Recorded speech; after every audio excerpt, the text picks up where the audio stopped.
परम पूज्य स्वामी जी, मंच पर उपस्थित माननीय प्रांत संघ चालक जी, विभाग संघ चालक जी, जिला संघ चालक जी और खंड संघ चालक जी, इस एक विशेष कार्यक्रम के लिए दूर दूर से आए हुए अपने संघ हितैषी बंधु, श्रद्धेय मातृशक्ति और स्वयंसेवक, सहप्रवर्तक, सहकारी मित्रों, हम सबके लिए बहुत विशेष एक कार्यक्रम है। एक संघर्षमय क्षेत्र में अपने संघ कार्य का एक प्रेरणा केंद्र, अपना संघ कार्यालय का ये लोकार्पण कार्यक्रम है। श्रद्धेय स्वामी जी, माननीय प्रांत संघ चालक जी, विभाग संघ चालक जी, जिला संघ चालक जी, गंड संघ चालक जी, ഈ പരിപാടിയിൽ പങ്കെടുക്കുന്ന വളരെ വിവിധ ഭാഗങ്ങളിൽ നിന്ന് വന്ന സംഘബന്ധുക്കളെ, സ്വയംസേവക സഹോദരന്മാരെ, അമ്മമാരെ, എല്ലാവർക്കും നമസ്കാരം. നമ്മളിന്ന് വളരെ പ്രത്യേകമായ വിശേഷമായ ഒരു കാര്യക്രമത്തിലാണ് പങ്കെടുക്കുന്നത്. നിരന്തരമായ സംഘർഷ കേന്ദ്രമായ കൂത്തുപറമ്പ് മേഖലയിൽ നമുക്കെല്ലാവർക്കും പ്രേരണാദായകമായ ഒരു കേന്ദ്രം അത് ഇന്ന് ഉദ്ഘാടനം ചെയ്യപ്പെടുന്നു എന്നുള്ളത് നമുക്കെല്ലാം നമ്മളെ സംബന്ധിച്ചിടത്തോളം വളരെ പ്രേരണാദായകമാണ്. संघ कार्य में कार्यालय अपना एक महत्व का केंद्र होता है। अपना संघ कार्य तो हिंदू समाज का संगठन का कार्य है, तो अपना कार्य घर घर में, गांव गांव में और समाज के बीच में होने वाले कार्य है। अपने संघ कार्यकर्ता, प्रचारक, हम सभी ज़्यादा समय अपना लोगों के बीच में, अपने मातृ समाज के बंधु भगिनियों के बीच में संगठन का विचार लेकर, इस राष्ट्र का विचार लेकर, अपने हिंदू धर्म, हिंदू संस्कृति, हिंदू समाज, इसका संरक्षण का विचार लेकर हम जाते हैं। अपना शाखा कार्य तो खुले मैदान में ही होते और संपर्क घर घर में, हृदय से हृदय को स्पर्श करने वाले, मन से मन को स्पर्श करने वाले, ऐसा माध्यम में होते हैं। लेकिन ये सभी कार्य मैदान में होने के कारण और खुले मैदान में होने के कारण, समाज के बीच में होने के कारण, उसका योजना,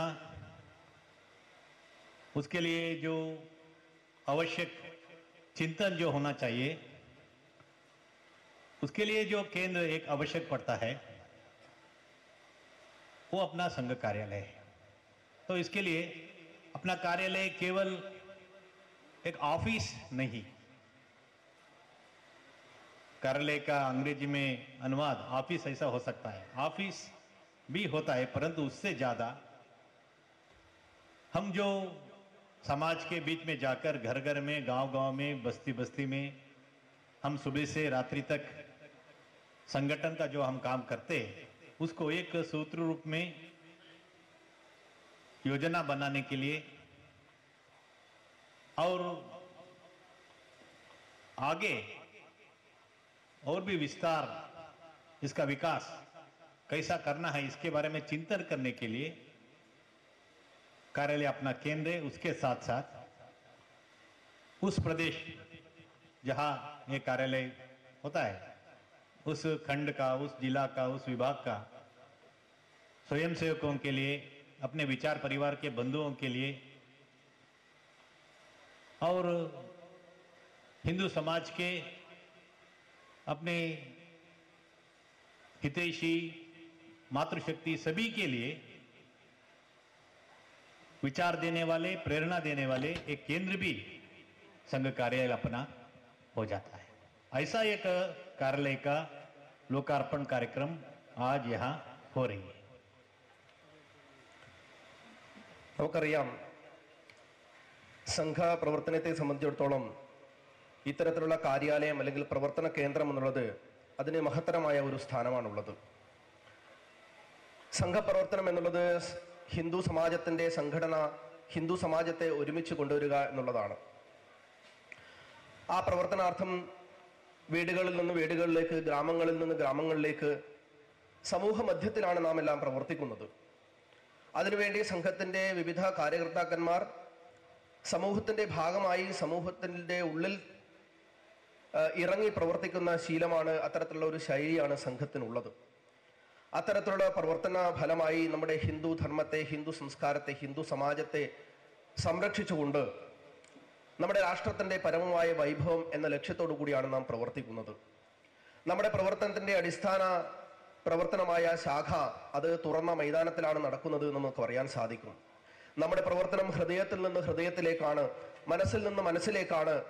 അങ്ങനെ സമൂഹത്തിന്റെ മനസ്സറിഞ്ഞുകൊണ്ട് വ്യക്തികളിൽ നിന്ന് വ്യക്തികളെ സമ്പർക്കം ചെയ്തുകൊണ്ടുള്ള പ്രവർത്തന ശൈലിയാണ് സംഘത്തിന് സ്വാഭാവികമായിട്ടും ഉള്ളത് എന്ന് നമുക്കറിയാൻ സാധിക്കും. നമ്മുടെ പ്രവർത്തനം തുറന്ന പ്രവർത്തനമാണ്, എല്ലാവർക്കും അറിയുന്ന പ്രവർത്തനമാണ്, തുറന്ന സ്ഥലത്തുള്ള പ്രവർത്തനമാണ് എന്നാണെങ്കിലും അതിൻ്റെ എല്ലാം ആസൂത്രണത്തിന്റെ ഒരു കേന്ദ്രം സംഘടനക്ക് ആവശ്യമുണ്ട്. ആ സംഘപ്രവർത്തനത്തിന്റെ സൂക്ഷ്മമായ ആസൂത്രണം, അതിന്റെ വികാസ ചിന്ത ഇതെല്ലാം നടക്കുന്ന കേന്ദ്രമാണ് നമ്മുടെ കാര്യാലയം. അത് കേവലം ഓഫീസ് എന്ന രീതിയിലല്ല അതിനെ വിവക്ഷിക്കേണ്ടത്. കാര്യാലയത്തിന്റെ അനുവാദം അല്ലെങ്കിൽ അതിന്റെ അർത്ഥം ഓഫീസ് എന്നാണെങ്കിലും ഒരു കേവലം ഓഫീസ് എന്ന രീതിയിലല്ല പ്രവർത്തിക്കുന്നത്. നാം എല്ലാം ചെയ്യുന്ന സമാജ പരിവർത്തന പ്രവർത്തനം, സാമൂഹ്യ പരിവർത്തന പ്രവർത്തനത്തിന്റെ ആസൂത്രണം അത് കാര്യാലയത്തിൽ വെച്ചാണ് നടക്കുന്നത്. അതിന്റെ വികാസവും വിസ്താരവും എങ്ങനെ നടക്കണം, ഏത് ദിശയിൽ നടക്കണം എന്നുള്ളതിന്റെ ചിന്ത അത് നടക്കുന്നത് നമ്മുടെ കാര്യാലയത്തിലാണ്.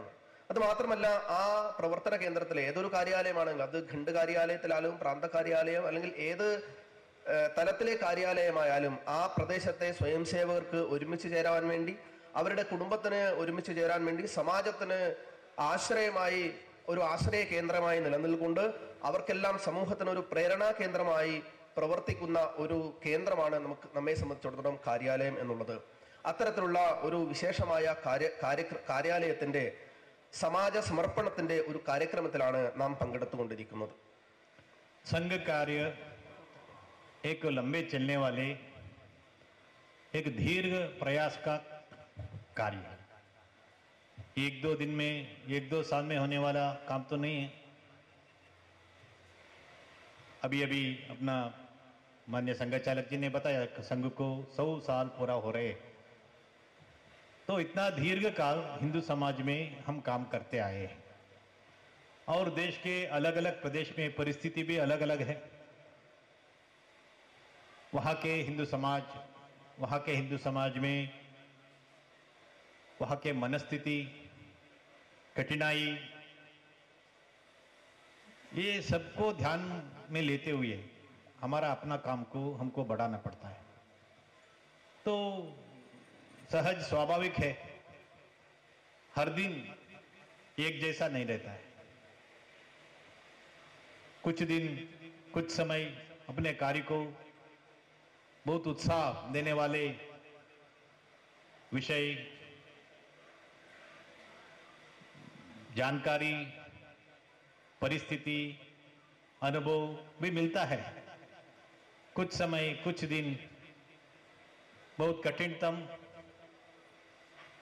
और चैलेंजिंग यानी चुनौती जैसा परिस्थिति भी आ जाता है. कार्यकर्ता के मन के ऊपर भी इसका असर रहता ही है. संघ कार्य को हम कहते हैं ये कार्य अपना व्यक्ति निरपेक्ष है. कोई व्यक्ति के आधार पर नहीं चलता है, ऐसा हम कहते हैं.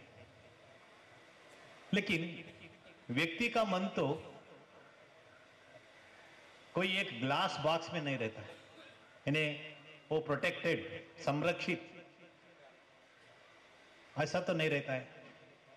समाज में होने वाले, अपने परिवार में होने वाले, उस प्रदेश में होने वाले बहुत सारे अच्छे कामों का भी प्रभाव होता है, उत्साह भी मिलता है। वैसे ही कठिनतम प्रसंग, दुख कर कुछ परिस्थिति, उसका भी असर होता है।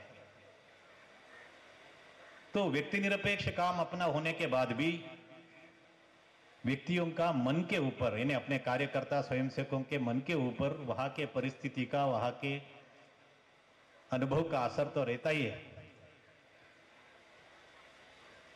तो कार्यकर्ता यानी अपना कार्य है, संघ कार्य। तो कार्यकर्ताओं में, स्वयंसेवकों में ये उत्साह का हो सकता है, चुनौती का हो सकता है। ऐसा जब असर होता है कार्य के ऊपर भी होता है। तो हम जो स्वयंसेवक कार्यकर्ता, समाज में काम करने वाले, खुले मैदान में काम करने वाले, गांव बस्तियों में काम करने वाले, हम जो है ये सभी अलग अलग तरीके का अनुभव, अलग अलग तरीके का अपने मन के ऊपर असर जो है, इसको एक संतुलन करके, संतुलन रीति से स्वीकार करके हमको आगे चलना पड़ता है। तो वो संतुलन का जो लय है, वो लय जो है वो अपना कार्यालय में मिलता है। कार्यालय शब्द में एक कार्य का हिस्सा है, एक लय। लय यानी संतुलन पकड़ के रखने का, जो उथल पुथल होता है उसको एक समस्थिति में लाने का। संगीत में तो लय का अर्थ बहुत बड़ा है। जिस संगीत में लय नहीं रहता है वो संगीत सुनने के लिए थोड़ा कठिन होता है। अपना कार्य का भी ऐसा ही है। उथल पुथल होने के बाद भी, कठिनतम प्रसंग आने के बाद भी, बहुत संतोषजनक, उत्साहजनक परिस्थिति, अनुभव निर्माण होने के बाद भी हमको समान रूप में सबको स्वीकार करके सुख दुख को समान रूप में देखते हुए अपना कार्य को आगे बढ़ाना पड़ता है, विकास करना पड़ता है। ऐसा एक कार्य को, कार्यकर्ताओं को लय देने का वो केंद्र है अपना कार्यालय। यहां आने पर हमको प्रेरणा भी मिलता है, मन को शांति भी मिलता है। यहां पर आने पर हम योजना भी करते, चिंतन भी करते, गपशप भी करते, कार्यकर्ताओं के बीच में, विचार परिवार के बंधुओं के बीच में जो आत्मीयता, जो प्रेम होना चाहिए, ऐसा एक वातावरण निर्माण करने का अपना एक केंद्र, अपना कार्यालय होता है। इसके लिए मैंने बताया ये केवल ऑफिस नहीं है, कुछ करस्पॉन्डेंस करने का, कुछ कम्युनिकेशन करने का, ऐसा एक कोई लेटरेड, कोई बोर्ड, उसको उपयोग करने का एक ऑफिस नहीं है। अपना कार्य को प्रेरणा देने वाले, अपने कार्य को लय देने वाले, कार्यकर्ताओं को उत्साह देने वाले, सबसे ज्यादा आत्मीयता, प्रेम जो अपना कार्य का आधार है। संघ के अपने परम पूजनीय सरसंघचालक जी थे द्वितीय माधव सदाशिव गोलवालकर गुरुजी, उन्होंने एक बार कहा, दुनिया में कम्युनिस्ट सिद्धांत को जो मानने वाले हैं वो कहते हैं वर्ग संघर्ष। इसके लिए क्या चाहिए? एक महान भाव तो कहा है, intense hatred is basis of our work. दो वर्ग जो होता है, क्लासेस, वो दोनों के बीच में जो द्वेष रहता है, वो intense hatred, that is basis of our work.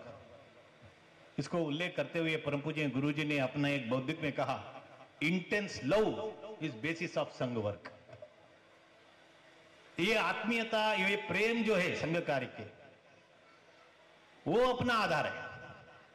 तो अपना कार्यालय भी कार्यक्रम कर्ताओं के लिए, कार्य के लिए ये प्रेम आत्मीयता देने वाले, सबको पकड़ के रखने वाले एक बहुत बड़ा केंद्र। ये अनुभव पिछले 90 साल से संघ को पूरा देश में जहां जहां अपना कार्यालय है, एक छोटा एक खंड केंद्र में कार्यालय हो सकता है या बड़े बड़े कार्यालय महानगरों में, प्रांत केंद्रों में हो सकता है, सभी स्थान पर ये जो कार्यालय का ये अपना अनुभव है, ये अपना लक्षण है आत्मीयता का, प्रेम का। ये हमको कार्यकर्ताओं को, स्वयंसेवकों को एक प्रेरणा देने वाले एक विचार है। സംഘകാര്യം സുദീർഘമായ കാലയളവിൽ ചെയ്തു തീർക്കേണ്ട ഒരു കാര്യമാണ്. അതിന് വലിയ പ്രയത്നം നമുക്ക് നൽകേണ്ടി വരുന്നുണ്ട്. ഹ്രസ്വകാലം കൊണ്ട് നമുക്ക് ചെയ്തു തീർക്കേണ്ട ഒരു കാര്യമല്ല സംഘത്തിന്റെ പ്രവർത്തനം. ഭാരതത്തിലെമ്പാടും ഇന്ന് നിലനിൽക്കുന്ന വിവിധ അന്തരീക്ഷങ്ങൾ, വിവിധ സാഹചര്യങ്ങൾ, ആ സാഹചര്യങ്ങളെല്ലാം നമുക്ക് ഉൾക്കൊണ്ടു വേണം നമ്മുടെ സംഘത്തിന്റെ പ്രവർത്തനം മുന്നോട്ട് കൊണ്ടുപോകാൻ വേണ്ടി. ഓരോ പ്രദേശവും അനുഭവിക്കുന്ന, അഭിമുഖീകരിക്കുന്ന സാഹചര്യങ്ങളെ, പ്രതിസന്ധികളെ മറന്നുകൊണ്ടാണ് മറികടക്കുവാൻ വേണ്ടി അതത് പ്രദേശത്തിന് അനുകൂലമായ പ്രവർത്തന പദ്ധതിയിലൂടെയാണ് സംഘപ്രവർത്തനം മുന്നോട്ട് പോകുന്നത്. ഈ പ്രവർത്തനം നമുക്ക് നിരന്തരമായി ചെയ്യേണ്ട ഒരു കാര്യമാണ്. നമുക്കറിയാം, നമ്മുടെ മനസ്സിൽ നിറയുന്ന ഉത്സാഹം, മനുഷ്യന്റെ മനസ്സിൽ നിറയുന്ന ഉത്സാഹം, അത് ഏറെക്കാലം ഒരേ അന്തരീക്ഷത്തിൽ നിലനിർത്താൻ ബുദ്ധിമുട്ടുണ്ട്. സമൂഹത്തിൽ നിലനിൽക്കുന്ന വിവിധ സാഹചര്യങ്ങൾ, ആ സാഹചര്യത്തിനനുസരിച്ച് നമ്മുടെ ഉത്സാഹത്തിന് കുറവും കൂടുതലും ഉണ്ടായേക്കാം. വിവിധ പ്രതിസന്ധികൾ, പ്രതിബന്ധങ്ങൾ, ഇതെല്ലാം നമുക്ക് നേരിടുന്ന സമയത്ത് നമുക്ക് ഉത്സാഹക്കുറവ് തോന്നിയേക്കാം. അതുകൊണ്ട് നമുക്കറിയാം, നമ്മുടെ മനസ്സ് എന്നുള്ളത് വളരെയധികം സംരക്ഷിക്കപ്പെട്ട ഒന്നല്ല, അല്ലെങ്കിൽ ഒറ്റപ്പെട്ട് നിൽക്കുന്നതല്ല. സമൂഹത്തിൽ നിലനിൽക്കുന്ന സാഹചര്യങ്ങൾക്കനുസരിച്ച് മനസ്സിന് ഉത്സാഹക്കുറവും കൂടുതലും ഉണ്ടായേക്കാം. പക്ഷെ നമുക്കറിയാം, നമ്മുടെ സംഘത്തിന്റെ പ്രവർത്തനം വ്യക്തി നിരപേക്ഷമാണ് എന്ന് പറയുന്നുണ്ട്.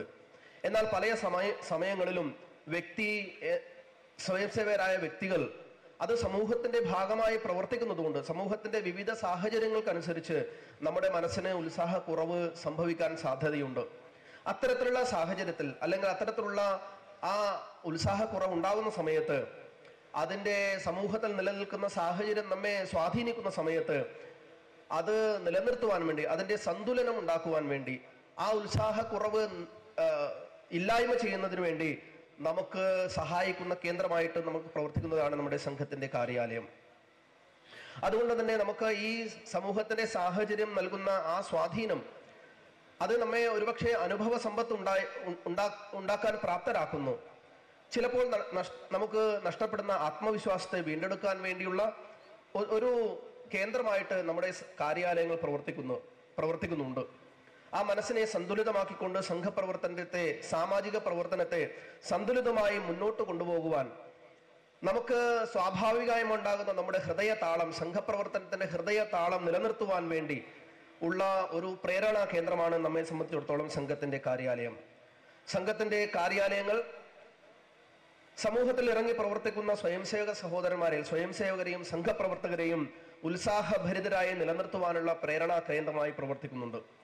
നമ്മുടെ സങ്കടങ്ങളും സന്തോഷങ്ങളെല്ലാം അതിനെ ഒരേപോലെ കണ്ടുകൊണ്ട് സംഘപ്രവർത്തനത്തെ മുന്നോട്ട് കൊണ്ടുപോകാൻ വേണ്ടി ദുഃഖ സമ്മിശ്രമായ ആ ജീവിതത്തെ, സമാജ ജീവിതത്തെ, സംഘജീവിതത്തെ സന്തുലിതമായി നിലനിർത്തുവാനുള്ള ഒരു പ്രേരണാ കേന്ദ്രമാണ് സംഘത്തിന്റെ കാര്യാലയങ്ങൾ എന്ന് നമുക്ക് പറയാൻ സാധിക്കും. അതേപോലെ തന്നെ സംഘപ്രവർത്തകരെ സംബന്ധിച്ചിടത്തോളം, സമാജത്തെ സംബന്ധിച്ചിടത്തോളം പ്രേരണാദായകമായി നമുക്ക് ശക്തി പകരുന്ന നമ്മുടെ ആസൂത്രണങ്ങളും ചിന്തകളും കൃത്യമായി യോജന പ്രകാരം നടക്കുന്ന ഒരു കേന്ദ്രം കൂടിയാണ് കാര്യാലയങ്ങൾ. അതേപോലെ തന്നെ സ്വയം സേവകർ നമ്മുടെ ഒഴിവു സമയങ്ങളിൽ തമാശ പറഞ്ഞ് നമ്മുടെ വ്യക്തിബന്ധം, നമ്മുടെ ആത്മീയമായ ബന്ധം ഊട്ടിയുറപ്പിക്കുന്ന ഒരു കേന്ദ്രം കൂടിയാണ് സംഘത്തിന്റെ കാര്യാലയങ്ങൾ. നേരത്തെ സൂചിപ്പിച്ചതുപോലെ നമ്മൾക്ക് കാര്യാലയങ്ങൾ കേവലം എഴുത്തുകുത്തുകൾ നടക്കുന്ന ഒരു ഓഫീസ് എന്ന രീതിയിലല്ല, അതിലേറെ നമുക്ക് കാര്യാലയങ്ങൾക്ക് പങ്കുവഹിക്കുവാനുണ്ട്. ഒരു ബോർഡ് വെച്ച് പ്രവർത്തിക്കുന്ന മറ്റു കാര്യാലയങ്ങളെ, മറ്റു ഓഫീസുകളെ പോലെയല്ല നമ്മുടെ കാര്യാലയങ്ങൾ. ആ കാര്യാലയങ്ങൾ നമുക്ക് നമ്മുടെ സംഘപ്രവർത്തനത്തിന്റെ ആ ഹൃദയ താളം നിലനിർത്തിക്കൊണ്ട്, ഉത്സാഹഭരിതമായ അന്തരീക്ഷം നിലനിർത്തിക്കൊണ്ട് നമ്മുടെ ആത്മീയ ബന്ധത്തെ ഊട്ടിയുറപ്പിക്കുന്ന ഒരു പ്രേരണാ കേന്ദ്രം തന്നെയാണ്, ഒരു ശക്തി കേന്ദ്രം തന്നെയാണ്. ഒരിക്കൽ പൂജനീയ ഗുരുജി പ്രവർത്തനത്തെക്കുറിച്ച് പറയുന്ന സമയത്ത് അദ്ദേഹം സൂചിപ്പിച്ചിരുന്നു, കമ്മ്യൂണിസ്റ്റ് ചിന്തകർ പറയുന്നത് വർഗ സംഘർഷമാണ്, വർഗ സമരമാണ് ആ കമ്മ്യൂണിസ്റ്റ് പ്രവർത്തനത്തിന്റെ ആധാരമെന്ന്. അതുകൊണ്ട് തന്നെ വർഗ സംഘർഷം ഉണ്ടാവണമെങ്കിൽ രണ്ട് വിഭാഗങ്ങൾ തമ്മിൽ നിരന്തരമായ സംഘർഷവും വെറുപ്പും ഉണ്ടാകണം. അതുകൊണ്ട് അദ്ദേഹം പറഞ്ഞു, ഇന്റൻസ് ഹേറ്റ്രഡ്, കഠിനമായ വെറുപ്പാണ് കമ്മ്യൂണിസ്റ്റ് പ്രവർത്തനത്തിന്റെ ആധാരം എന്ന് പൂജനീയ ഗുരുജി സൂചിപ്പിക്കുകയുണ്ടായി. അതുകൊണ്ട് കമ്മ്യൂണിസ്റ്റ് പ്രവർത്തനങ്ങൾ സമൂഹത്തിൽ ശക്തിപ്പെടണമെന്നുണ്ടെങ്കിൽ ഈ വെറുപ്പ് അല്ലെങ്കിൽ വർഗ സംഘർഷങ്ങൾ നിലനിൽക്കുന്ന തരത്തിലുള്ള സമൂഹത്തിലുള്ള വെറുപ്പ്, വിദ്വേഷം അത് വളർന്നുകൊണ്ടേയിരിക്കണം, അത് തീവ്രമായി നിലനിന്നുകൊണ്ടേയിരിക്കണം. എന്നാൽ അദ്ദേഹം പറഞ്ഞു, സംഘത്തിന്റെ പ്രവർത്തനം അത് ഇന്റൻസ് ലവ് ആണ് സംഘത്തിന്റെ പ്രവർത്തനത്തിന്റെ ആധാരം. തീവ്രമായ സ്നേഹമാണ്, ഹൃദയങ്ങൾ തമ്മിലുള്ള സ്നേഹമാണ്, തീവ്രമായ സ്നേഹമാണ് സംഘത്തിന്റെ പ്രവർത്തനത്തിന്റെ ആധാരം. അതുകൊണ്ട് നമ്മുടെ കാര്യാലയങ്ങൾ ഈ തീവ്രമായ സ്നേഹത്തെ ഊട്ടിയുറപ്പിച്ചുകൊണ്ട് നമ്മുടെ പ്രവർത്തനത്തിന്റെ പ്രേരണാ കേന്ദ്രമായി നമ്മയെല്ലാം ഒരുമിപ്പിച്ച് നിർത്തിക്കൊണ്ട് നടക്കുന്ന പ്രവർത്തനങ്ങളുടെ ആസൂത്രണ കേന്ദ്രമാണ് നമ്മെ സംബന്ധിച്ചിടത്തോളം സംഘത്തിന്റെ കാര്യാലയം. കഴിഞ്ഞ 90-ലധികം വർഷമായി വിവിധ കേന്ദ്രങ്ങളിൽ പ്രവർത്തിക്കുന്ന കാര്യാലയങ്ങൾ ഈ പ്രവർത്തനം തന്നെയാണ് നടന്നുകൊണ്ടേയിരിക്കുന്നത്.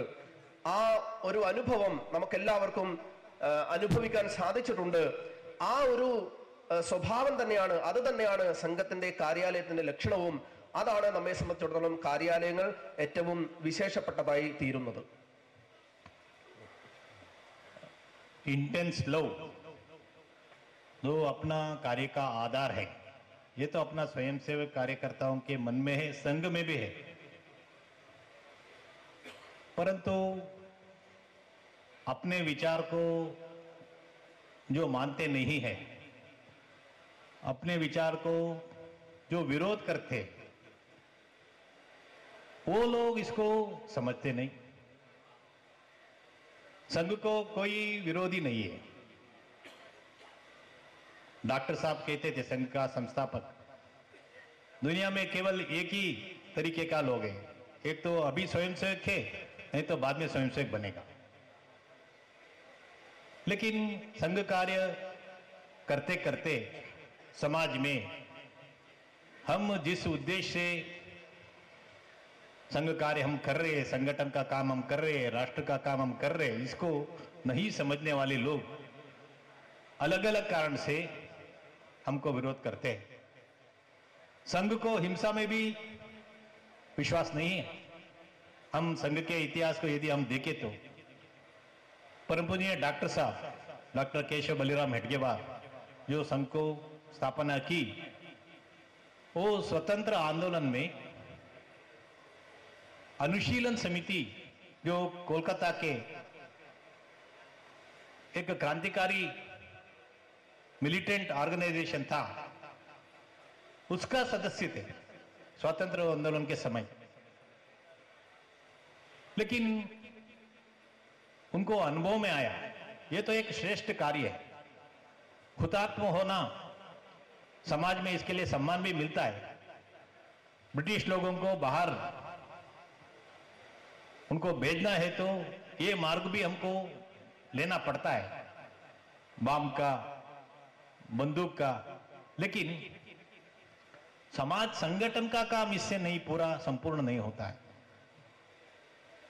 राष्ट्रीय स्वयंसेवक संघ को डॉक्टर साहब ने स्थापना की अपने संपूर्ण समाज को संगठित करने के लिए. अपने समाज में, मातृ समाज में, ये श्रेष्ठ समाज में किसी तरफ से जो कमजोरी आया, दुर्बलता जो आया, भेदभाव जो पैदा हुआ है, ये सबको दूर करते हुए एक समरसता पूर्ण, एक सुसंगठित, सुदृढ़ समाज निर्माण करना, ये राष्ट्रीय स्वयंसेवक संघ का उद्देश्य है। डॉक्टर साहब ने इसी लक्ष्य को ध्यान में रखते हुए संघ का स्थापना की। तो ये काम करने के लिए जो क्रांतिकारी रीति का काम जो था, समाज में मुख्य वाहिनी से दूर रहकर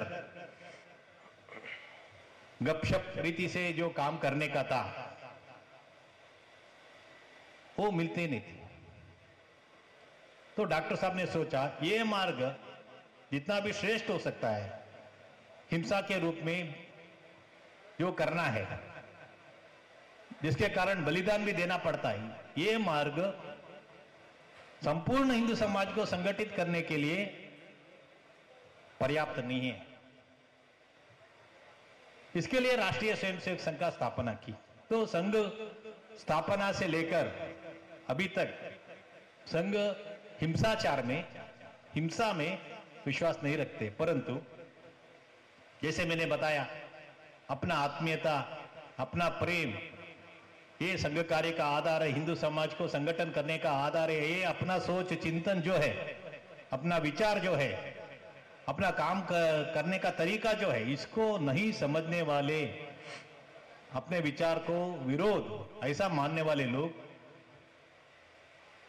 संघ के अपने स्वयंसेवक कार्यकर्ताओं के ऊपर हिंसा का मार्ग अपना लिया है। मैं यहां कार्यालय में अभी पूज्य स्वामी जी के साथ, हम प्रांत संघ चालक जी के साथ हम जब बैठे थे, दोनों पक्ष का अनुभव मुझे मिल रहा था।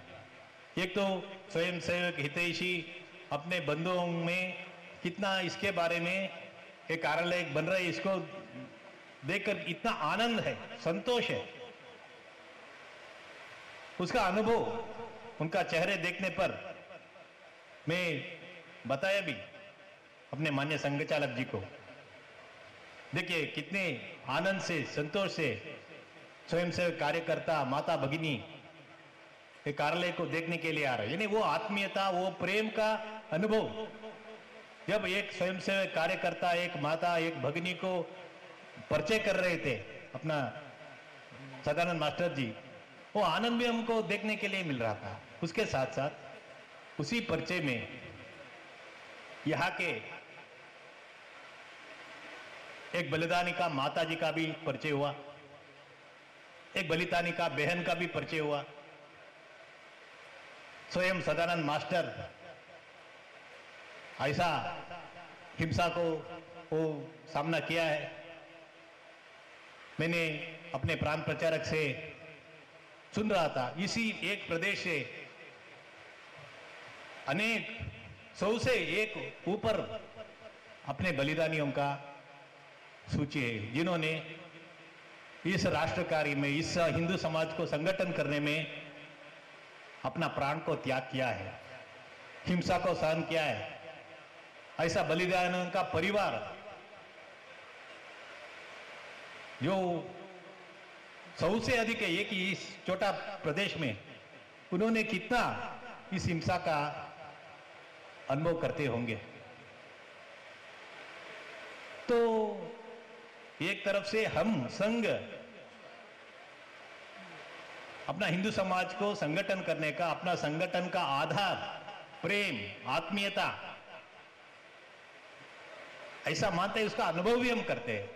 जो यहां हम जब भी बैठे हैं, हम सबका अनुभव में है। लेकिन इसके साथ साथ इस काम को करते करते अपने ही कार्यकर्ता, अपने ही बंधु,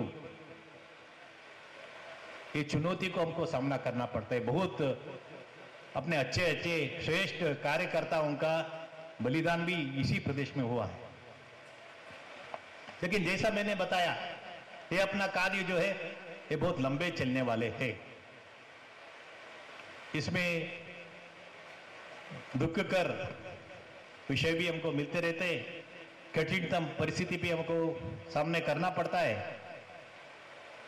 और आनंद का बात भी हमको देखने के लिए मिलता है। ये सभी को एक सम मनस्थिति में स्वीकार करते हुए उनके आगे बढ़ना पड़ता है।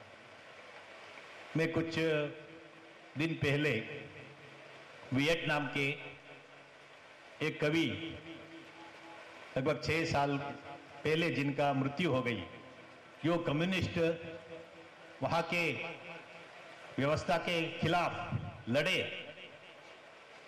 और 2-3 दशक तक जेल में रहे, एक बहुत श्रेष्ठ कवि थे। उनका एक काव्य पोयम मुझे पढ़ने के लिए मिला, उसका अंग्रेजी अनुवाद उन्होंने वियतनामीज में लिखे थे। वो लिखते हैं उनके ऊपर कैसा कम्युनिस्ट व्यवस्था ने प्रयास किया, उसके बारे में वो लिखते हैं, they exiled me to the heart of a jungle, they exiled me to the heart of a jungle to fertilize moniks by my remains. Monik यानी वहां के एक जो सस्य जो होता है, खाने के लिए उपयोग होता है, चावल जैसा उसका उपयोग होता है, उसके बारे में वो लिखते हैं। वो उन they exiled me to a heart of a jungle, मुझे मेरा शरीर को एक फर्टिलाइजर नाते उपयोग करके उसको खेती करने का उन्होंने प्रयास किया। But I turned out to be a great hunter and with, वो लिखते हैं snakes wisdom and rareness fairness.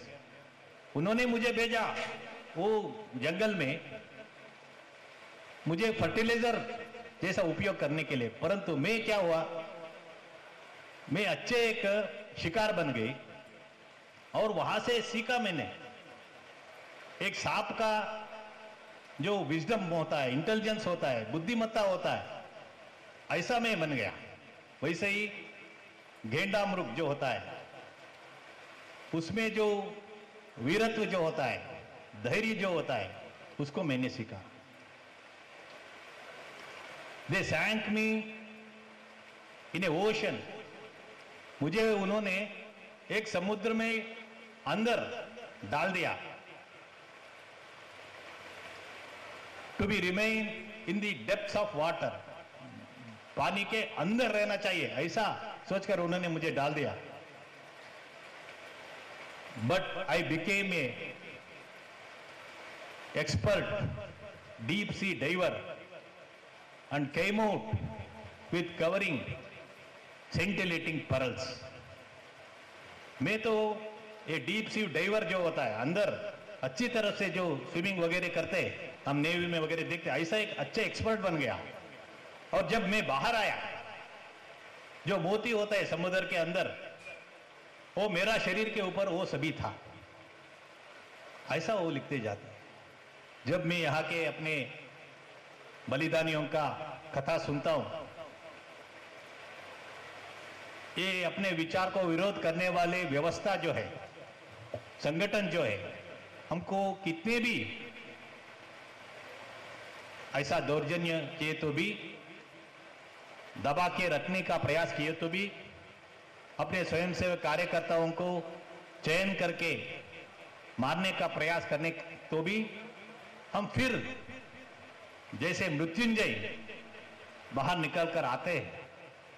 ये संगठन का काम जो दीर्घ काल चलने वाला है, ये अपना राष्ट्र जागरण का ये प्रवाह निरंतर जो चलना आवश्यक है, उसके लिए हम फिर जीत कर आएंगे, मृत्युंजय बनकर आएंगे। ऐसा एक मनस्थिति का कार्यकर्ताओं को मुझे देखने के लिए यहां मिल रहा है।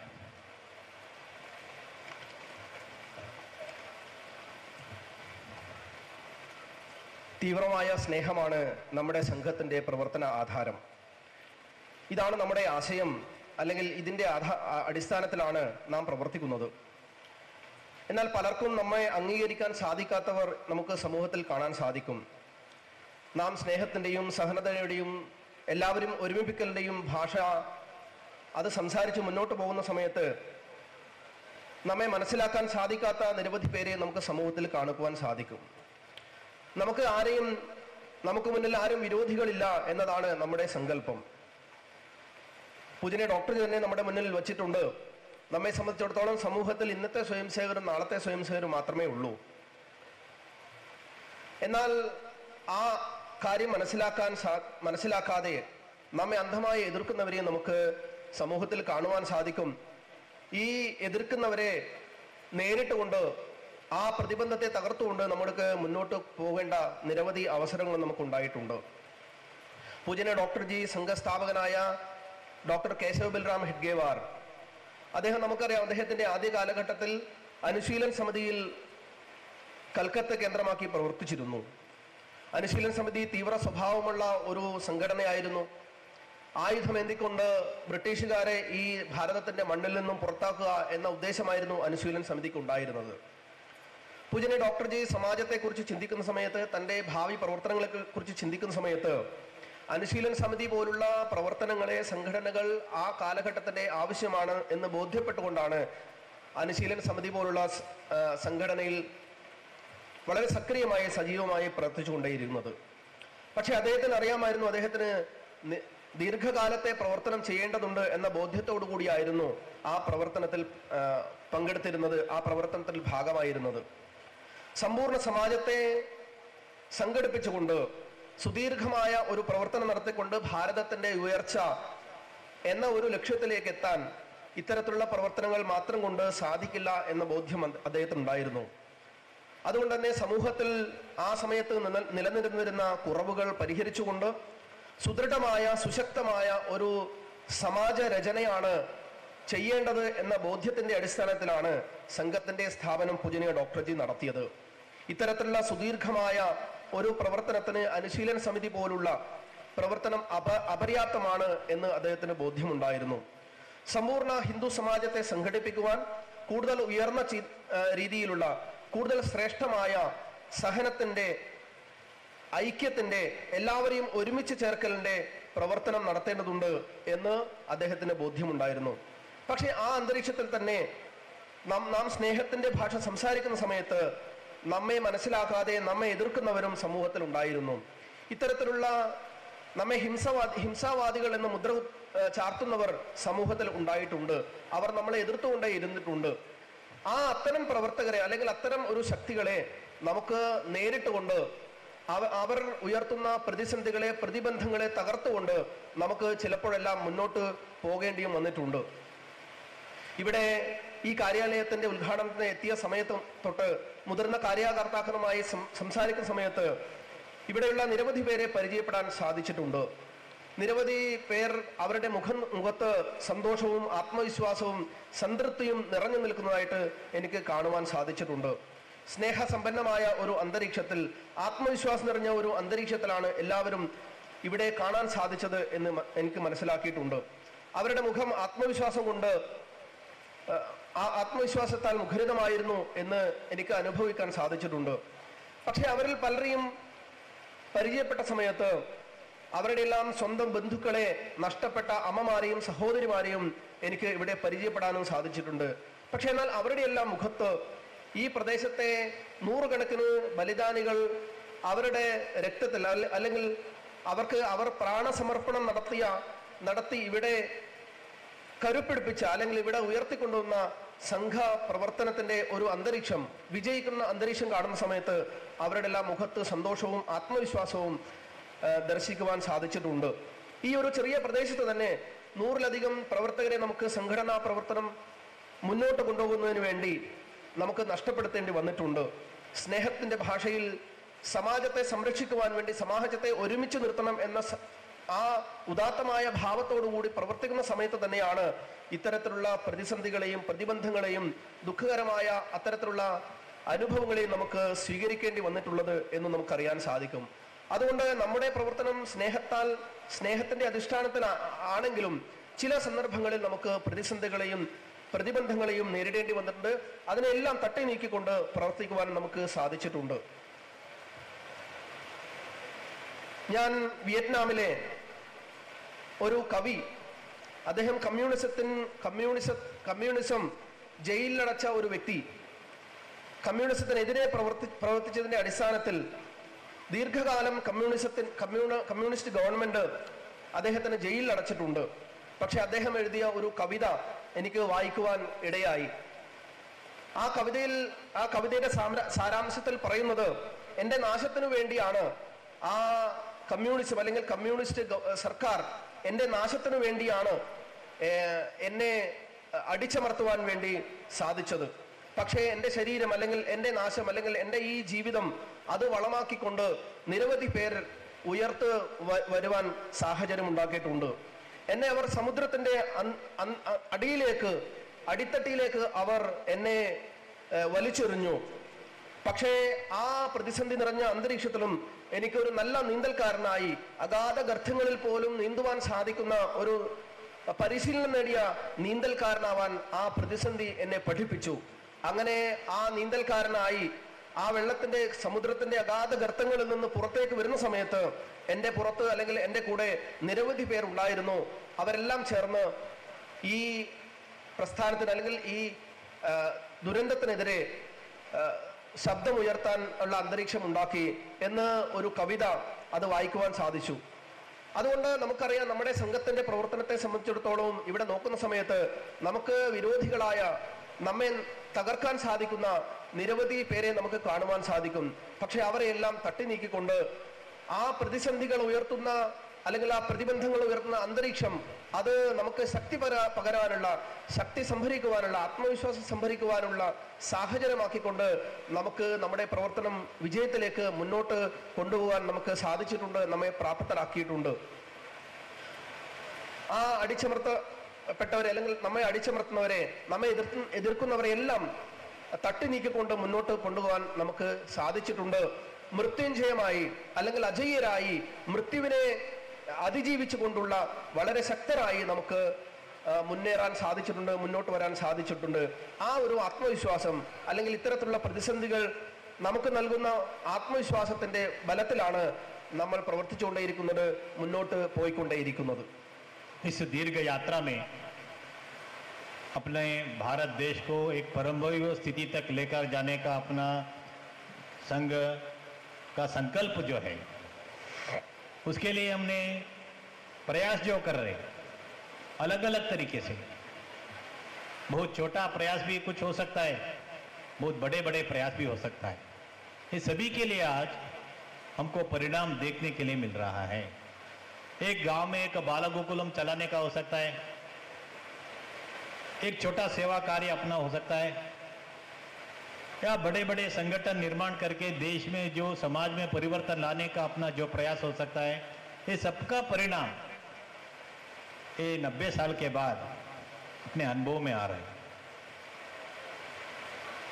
वो राम मंदिर निर्माण का जो बहुत बड़ा प्रयास हो सकता है, या दशकों से जो अपने स्वयं सेवक विचार परिवार के बंधु जिस कश्मीर में 370 हटाने के लिए जो आंदोलन करते थे, उसके लिए जो विजय मिला है वो हो सकता है, या पूर्वांचल में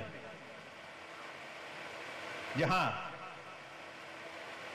हम ऐसा जो यहां अनुभव कर रहे हैं वैसा ही एक परिस्थिति जिसमें अपने अनेक स्वयंसेवक कार्यकर्ताओं को हमने खोया है, बहुत लोगों का जिनका किडनैप होके मारा दिया, ऐसा असम, मणिपुर, नागालैंड, मिजोरम, ऐसा जो पूर्वांचल का प्रदेश है वहां अपने स्वयंसेवक कार्यकर्ताओं का जो प्रयास है उसके कारण जो परिवर्तन समाज में जो आ रहा है, इन्हें ऐसे अपने स्वयंसेवक कार्यकर्ताओं का जो एक निरंतर प्रयास इस देश में जो हुआ है उसका एक अच्छा परिणाम को भी हमको अनुभव करने में देखने के लिए मिल रहा है. एक तरफ से चुनौतियां हैं, अभी पूरा बंद नहीं हुआ है, उसमें संगठनात्मक चुनौतियां भी है, जो हम देखते हैं ऐसा अपने प्रदेश में, जैसे समाज में भी जो कुरूडिया, विभाजन, विघटनकारी शक्तियों का जो प्राबल्य, ये सभी है, ये भी चुनौती है, ऐसा चुनौती भी है। लेकिन एक तरफ हमको अच्छे, हर्षदायक, आनंददायक परिणाम भी देखने के लिए मिल रहा है। ऐसा एक संदर्भ में अपना संघ का, संगठन का 100 साल पूर्ण हो रही है। डॉक्टर साहब ने कहा था, मुझे कोई जुबली देखने का इच्छा नहीं, यानी जुबली यानी जो गोल्डन जुबली, प्लैटिनम जुबली, ऐसा जो होता है डायमंड जुबली, ऐसा जुबली संगठन को देखने का इच्छा नहीं है। परंतु ये 100 साल में संघ ने जो प्रयास किया है उसका अच्छा परिणाम जो मिल रहा है, और आगे अभी भी जो बाकी है, अपने हिंदू समाज को एक सुसंगठित, समरसता पूर्ण एक समाज नाते उसको संगठित करने का जो अपना प्रयास जो पूर्ण होना बाकी है, इस कार्य के लिए भी संघ के कार्यकर्ता, स्वयंसेवक, विचार परिवार के बंधु हम चिंतन कर रहे हैं। आगामी 2-3 साल में भारत के प्रत्येक कोने में अपने संघ शाखाओं को कैसा हम बढ़ा सकते हैं, जो शाखा अपने स्वयंसेवकों का निर्माण का केंद्र जो है उसको और भी कैसे सुदृढ़ हम बना सकते हैं, ये सभी करते करते समाज में जो अपेक्षित परिवर्तन जो है उसको कैसा हम ला सकते। ये शताब्दी वर्ष जो आगे आने वाला है 25 में, उस समय तक संगठन को सुदृढ़ करना, समाज में परिवर्तन लाना, ये दोनों कार्य में अपने सभी हजारों लाखों स्वयंसेवक हम लग रहे। यहाँ जो अपने हितैषी बंधु, विचार परिवार के बंधु, मातृशक्ति हम जो सभी है, हम सभी मिलकर ये महा एक प्रयास, इसको हमको पूर्ण करके जो बाधाएं हैं, जो चुनौतियां हैं, ये सबको सामने करते हुए भारत का परम वैभव स्थिति, एक सर्वांगीण उन्नति का अपना समाज को देखने का अपना अपेक्षा जो है उसको हमको पूर्ण करना है। इस समय में अटल जी के एक काव्य का उल्लेख करते हुए मेरा ये भाषण में समाप्त करता हूं। हमारा कार्यकर्ताओं का मनस्थिति क्या होना चाहिए, इसके बारे में वो लिखते हैं, एक हाथ में सृजन, दूसरे में हम प्रलय लिए चलते हैं, सभी कीर्त ज्वाल में जलते, हम अंधियारे में जलते हैं। एक हाथ में सृजन, जैसा सृष्टि का भगवान का जो शक्ति है ये भी अपना एक हाथ में होना चाहिए, वैसे ही दूसरे में हम प्रलय लिए चलते, जैसे शिव प्रलय करके इसको इस भूमि में, इस लोक में जो संतुलन लाने का वो प्रयास करते हैं, ऐसा एक हाथ में सृजन, दूसरे में हम प्रलय लिए चलते, सभी कीर्त ज्वाल में जलते, हम अंधियारे में जलते। बहुत लोग आज पद, प्रतिष्ठा या अपना पैसे दिखाने का मोह, इसमें लेमलेट में रहने के लिए प्रयास करते हैं। सभी कीर्ति ज्वाल में जलते, हम अंधियारे में जलते। जहां कष्ट है, जहां चुनौती है, जहां अंधकार है, वहां अपने कार्यकर्ता, स्वयंसेवक, वहां जो दीप चाहिए, ऐसा अंधकार में हम चलते हैं। आंखों में वैभव के सपने, पग पर तूफानों की गति हो। हमारा सामने जो कल्पना है, हमारा सामने जो चित्र है, भारत के परम वैभव का स्वप्न है अपना, भारत के अपना हिंदू समाज का, मातृ समाज का एक सर्वश्रेष्ठ चित्र जैसा होना चाहिए, उसको अपने आंखों के सामने रखते हुए इसके लिए काम करने का अपना शक्ति जो तूफान जैसा हम काम करेंगे। गांव गांव में जाएंगे, मोहल्ला मोहल्ला में जाएंगे, घर घर में हम जाएंगे, लोगों को लाएंगे, हमको मानने वालों को भी हम संगठित करेंगे, हमको विरोध करने वालों को भी अपना पक्ष में हम लाने वाले हैं। पग पर तूफानों की गति हुई, ऐसा कहते हुए अंत में वो कहते, राष्ट्रभक्ति का ज्वार न रुकता, आए जिस जिसकी हिम्मत हो।